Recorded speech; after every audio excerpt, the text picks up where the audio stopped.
Every spring I can hardly wait to get out in the garden and do a little planting, and when the weather's right we can get outside and plant some more tender crops, but depending on what the weather's like we still have to protect those. So we're going to do a little bit of tomato planting today. We've got some great varieties of tomatoes here. So we've got a little 4-pack of Celebrity, which is one of my favorite tomatoes. Excellent compact plant, produces like crazy. This is a new variety that we grew ourselves, and it's called Health Choice, and it's a seedless tomato, and we've got it in a peat pot. I'm going to show you the difference of planting them from taking them out of a 4-pack to planting them in a peat pot. And then I've got a much larger gallon-sized tomato, and this is a Jetstar, real early tomato, nice size, great fruit, really good quality. So I've got a lot of different varieties of tomatoes at Anderson's for you to choose from. At Anderson Seed we try and bring in a wide variety of hybrids as well as heirlooms and all kinds of unusual different varieties of tomatoes to try. It's really a lot of fun to try something different. But when we're planting, there's a couple different things that we want to do. Of course, I like to use my trusty trowel, so we're going to start with the smallest one first. I'll make a small hole. That'll work just fine for those. We've got a couple of fertilizers we like to plant with the tomatoes when we're planting, but most importantly, we've got a really neat product, and it's called Kangaroots from Bush Doctor. Kangaroots is a combination of natural rooting hormone, beneficial microbes and microorganisms, mycorrhiza, which will make the root system just take off like crazy, and a very mild fertilizer. One of the best root drenches we've ever used for any type of plants, and the Kangaroots just makes the plants get established quicker. They don't go through the transplant shock nearly as much, and it just makes them root like crazy. So I've mixed some of this up, and we're going to water our tomato with it once we get it planted. So this is the Kangaroots. I like to put just a little bit down the bottom of the hole, just so there's a little bit of moisture. It's important when you're taking the tomatoes out of the containers that they're in that you try not to damage the root systems too much. So I usually just kind of squeeze the bottom of the plant and pull that out. Looks like we've got a helper here today.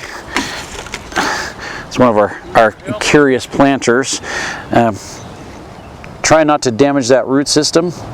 We'll put that right down in the hole. Backfill with a little bit of the soil. And this is really nice, light, loose, fluffy soil. If your soil's heavy and a lot of clay, we definitely recommend you mix some soil building compost, any type of organic matter into the soil to try and lighten that up. And sometimes we even put a little bit of potting soil in there too. But just kind of tamp that soil down around a little bit. I like to make a little bit of a well to help the tomato hold the moisture. So we'll kind of create a little bit of a well. Water it again. Give it a little bit more of the Kangaroots. Getting a little bit of wind this morning. And then I've got a great fertilizer from Happy Frog that's made for tomatoes and vegetables. Very, very good fertilizer. It's all natural, all organic. It's got a blend of all kinds of micronutrients and calcium in there for the tomatoes. Usually just a small, about a tablespoon per plant is all we'd use, and kind of work that into a 12 by 12 inch area right around the tomato.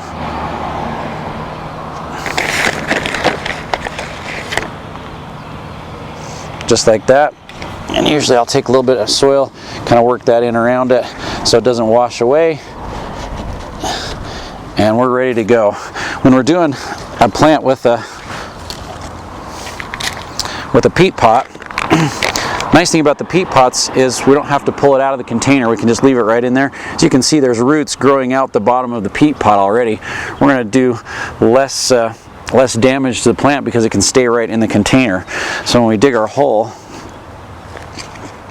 I have to dig a little bit larger hole because we've got a bigger pot. I'll usually just tear the top off.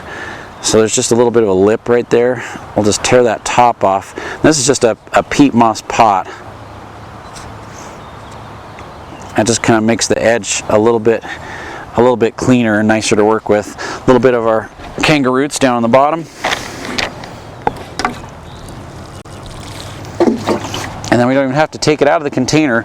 We can just let those roots just work right in there. Backfill, and we'll just start the process all over again. with this one. We want to protect those tomatoes. Obviously these are a little bit close together. As they get bigger, we're going to want those plants probably at least 3 to 4 feet apart, and so I'll probably take one and move it.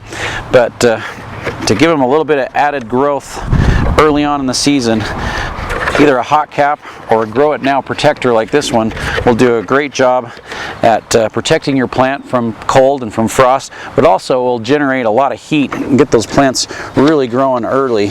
So I'll put that in around the tomato, put a couple spikes down to keep the wind from blowing it away. You can leave the top open, or you can close the top up. So if you got a nice warm day, we're going to leave the top open so it can ventilate, and on a nice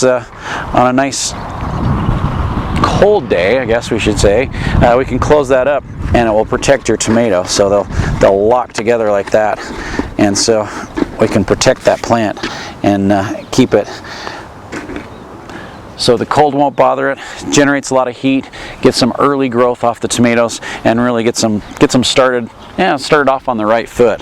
So last thing I wanted to show you was how to take a gallon out. So the bigger the pot, usually I'll just squeeze those pots. Of course we dig a much larger hole for this guy.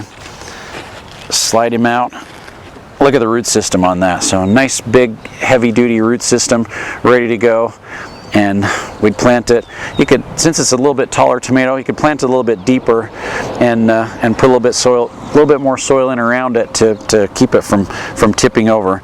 But very easy to take those out of the 1 gallon pots without doing any damage to the root system. I love doing the peat pots because you don't have to take them out of the pot. They can just go right in the ground.